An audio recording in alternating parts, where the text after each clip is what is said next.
پوچھ رہے ہیں کہ کیا پردیس میں 4 مہینے سے زیادہ وقت گزار سکتے ہیں؟ مفتی صاحب یہ ایک بہت بڑا مسئلہ ہے. لوگ کمائی کے لیے اور پیسے کمانے کے لیے جابز کے لیے باہر جاتے ہیں, شادی شدہ ہوتے ہیں, 2 سال 3 سال وہاں رہتے ہیں, اور کئی ایسے واقعات ہیں آپ کے یقیناً مشاہدے میں ہوں گے کہ پیچھے کافی ساری آزمائشیں ہیں, ان کی جو بیویاں ہیں وہ آزمائش میں مبتلا ہوتی ہیں. اس پر تفصیلی ذرا سے بریف کر دیں ناظرین. تو مشہور واقعہ حضرت عمر رضی اللہ تعالی عنہ نے اپنی بیٹی حضرت حفصہ سے پوچھا تھا کہ عورت شوہر کے بغیر کتنا عرصہ صبر کر سکتی ہے. صحابیات تھیں اور بھی دوسری صحابیات تھیں, ان سب نے کہا کہ انتہائی مدت عورت کے صبر کی 4 مہینے.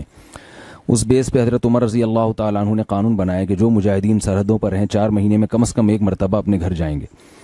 یہ وہ دور تھا جس وقت بے حیائی کا وہ طوفان نہیں تھا جو ہمارے معاشرے میں انٹرنیٹ پر بےہودہ چیزیں اور جو کچھ معاشرے میں آج کل بے حیائی ہو رہی ہے, واٹس ایپ فیس بک کے ذریعے جو مرد اور عورت کے آپس میں رابطے ہو رہے ہیں, یہ وہ چیزیں نہیں تھیں. تو اتنا پاکیزہ دور تھا, خلفائے راشدین کی حکومت تھی.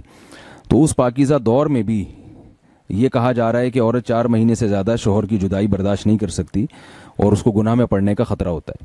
تو آج کے دور میں یہ کیسے کہا جائے گا کہ سال 2 سال کے لیے اپنی بیوی سے دور رہا جائے, جوان بیوی سے, اور جو ہے وہ اس پر شیطان جو ہے نا بالکل دسترس حاصل نہیں کرے گا.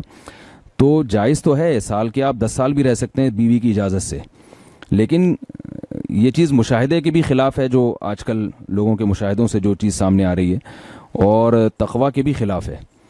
تو فساد سے بچنے کے لیے ضروری ہے کہ کم سے کم 4 مہینے میں 1 مرتبہ اپنے گھر کا ضرور چکر لگایا جائے, یا اپنے ساتھ اپنی زوجہ کو لے کر جائیں. اگر آپ یعنی ایسا نہیں کرتے تو کسی بھی گناہ میں اگر آپ پڑ گئے, اور صرف عورت کو خطرہ نہیں ہے, مرد کو بھی تو خطرہ ہے نا, جو 1 سال اپنی بیوی کے بغیر رہ رہا ہے, تو وہ کیسے اپنی خواہشات پہ قابو پاتا ہے. تو یہ اس رسم کو ختم کرنا چاہیے, اپنی زوجہ کو اپنے ساتھ رکھنا چاہیے. جہاں تک جائز ناجائز کا مسئلہ ہے وہ تو ہے کہ بیوی کی اجازت کے بغیر, اگر بیوی اجازت نہ دے پھر 4 مہینے آپ اس سے زیادہ دور نہیں رہ سکتے. اور اگر بیوی اجازت دیتی ہے لیکن آپ کو غالب گمان ہے کہ وہ کسی برائی میں مبتلا ہو جائے گی, تو بھی آپ کے لیے باہر رہنا جائز نہیں ہے. یا تو اپنی زوجہ کو اپنے ساتھ رکھا جائے یا اپنے ملک ہی میں جاب تلاش کی جائے. بہت بہت شکریہ مفتی صاحب.